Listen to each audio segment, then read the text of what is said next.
नमस्कार प्रिय दर्शकों, हमारे चैनल स्टोरी टाइम्स में हिंदू धर्म जगत के 18 महत्वपूर्ण पुराण, 4 वेद, सनातन धर्म और पुरानी कथाओं में स्वागत है।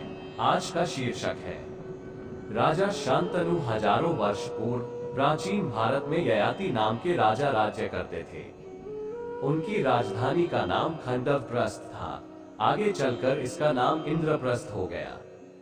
इनकी 2 रानियां थी। शुक्राचार्य की पुत्री देवयानी और दूसरी शर्मिष्ठा थी। देवयानी के 2 पुत्र हुए। उनके नाम थे यदु और उर्वस। पुत्र के नाम पर हो यदुवंशी राजाओं की परंपरा चली। इसी वंश में आगे चलकर भगवान श्री कृष्ण का जन्म हुआ था, इसलिए यदुवंश बहुत प्रसिद्ध हुआ। दूसरी रानी शर्मिष्ठा के 3 पुत्र हुए, किंतु इनमें से केवल छोटा पुत्र पुरु ही प्रसिद्ध हुआ, जो पराक्रमी और माँ बाप का सेवक था। इसलिए राजा ययाति ने उसे अपना उत्तराधिकारी बनाया। उसी पुरु के नाम पर ही उस वंश के राजा पुरुवंश कहलाए। पुरुवंशी की ही कई पीढ़ियों के पश्चात एक अत्यंत प्रतापी राजा दुष्यंत हुए, जिन्होंने कर्ण ऋषि की पुत्री शकुंतला से विवाह किया। शकुंतला के बेटे का नाम भरत था। वे बहुत ही बहादुर और पराक्रमी राजा थे। प्राचीन इतिहास से यह बात सिद्ध होती है कि उसी भरत के नाम पर हमारे देश का नाम भारत पड़ा। भरत के वंश में ही हस्तिनु नाम के एक प्रसिद्ध राजा हुए, जिनके वंश में ही कौरव कहलाए। कुरु के नाम से ही कुरुक्षेत्र प्रसिद्ध है। कौरव वंश के वही शांतनु थे, जो महाभारत की नींव माने जाते हैं, जो बहुत गुणवान, प्रतापी, अपनी प्रजा के सबसे बड़े हितैषी माने जाते थे। शांतनु ने एक अत्यंत सुंदर कन्या से विवाह किया, जो वास्तव में गंगा थी।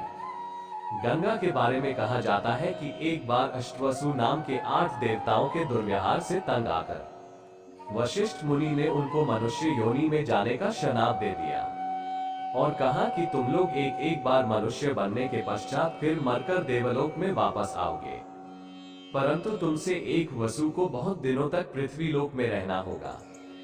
इन देवताओं ने जब रोते हुए भगवती गंगा से प्रार्थना की कि हमें किसी प्रकार से इस श्राप से मुक्त करवाओ, तो भगवती गंगा ने उनकी मां बनना स्वीकार कर लिया। शांतनु से शादी के पश्चात गंगा की कोख से 8 पुत्र पैदा हुए, जिसमें 7 को तो पैदा होते ही उन्होंने मार डाला, यानी अपने निर्मल जल में बहा दिया।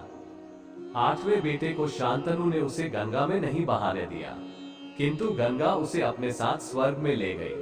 वहां पर ले जाकर गंगा ने उसे परशुराम और वशिष्ठ जैसे महाज्ञानियों से उसे ज्ञान दिलवाया। उसका नाम देवव्रत रखा, जो महाज्ञानी विद्वान वीर था। महाशक्तिमान देवव्रत को गंगा ने एक दिन राजा शांतनु के हवाले करते हुए कहा कि यह बालक आपका ही संतान है। इसे मैंने इस संसार का सबसे बड़ा ज्ञानी और वीर बना दिया है। राजा शांतनु अपने पुत्र को पाकर बहुत खुश हुए। उन्होंने उसे युवराज और अपना उत्तराधिकारी घोषित कर दिया। अपने महल में ले आए, किंतु गंगा की जुदाई का द्वेष सदा उनकी आत्मा पर अंगारे बरसाता रहा। घर का अकेलापन उन्हें डंसने को आता। इस अकेलेपन से घबराकर वे नदियों के तट पर बैठे रहते। एक दिन नदिया तट पर उन्होंने धीवर कन्या को देखा, जो बहुत ही सुंदर थी।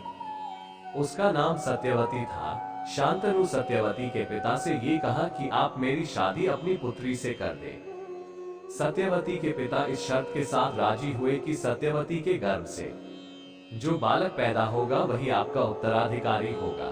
राजा शांतनु बड़े चिंतित हुए। वे देवव्रत को कैसे राजपाट से वंचित कर सकते थे। इसी चिंता के कारण वे जब घर में उदास बैठे थे, तो देवव्रत ने उनसे उदासी का कारण पूछा। शांतनु ने अपने बेटे को सत्यवती की सारी कहानी सुना डाली। अपने पिता को द्वैत में देखकर स्वयं सत्यवती के पिता के पास जाकर बोले, देखो बंधु, आप मेरे पिता के ही समान हैं। आप जो शर्त मेरे पिता के सामने रखे हैं, उसके लिए मैं आपको वचन देता हूं कि मैं जीवन भर शादी ही नहीं करूंगा। बस यदि उस राजगद्दी पर बैठेगा तो आपकी बेटी की संतान मेरी संतान होगी ही नहीं, इसलिए राजगद्दी के लिए कोई झगड़ा नहीं होगा। देवव्रत की प्रतिज्ञा के कारण ही राजा शांतनु की शादी हुई। देवव्रत की इस भीषण प्रतिज्ञा के कारण ही उनका नाम भीष्म पितामह पड़ा, जो महाभारत के सबसे श्रेष्ठ पात्र बनकर हमारे सामने आते हैं। सत्यवती के 2 पुत्र हुए, चित्रांगद और विचित्रवीर्य।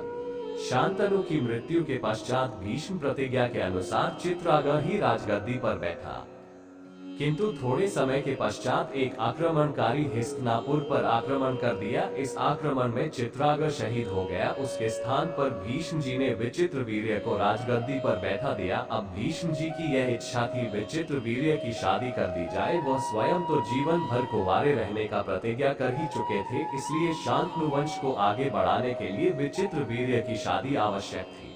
उन्हीं दिनों भीष्म जी को खबर मिली कि काशी नरेश की 3 लड़कियों का स्वयंवर होने वाला है। बस भीष्म जी वहीं पहुंच गए।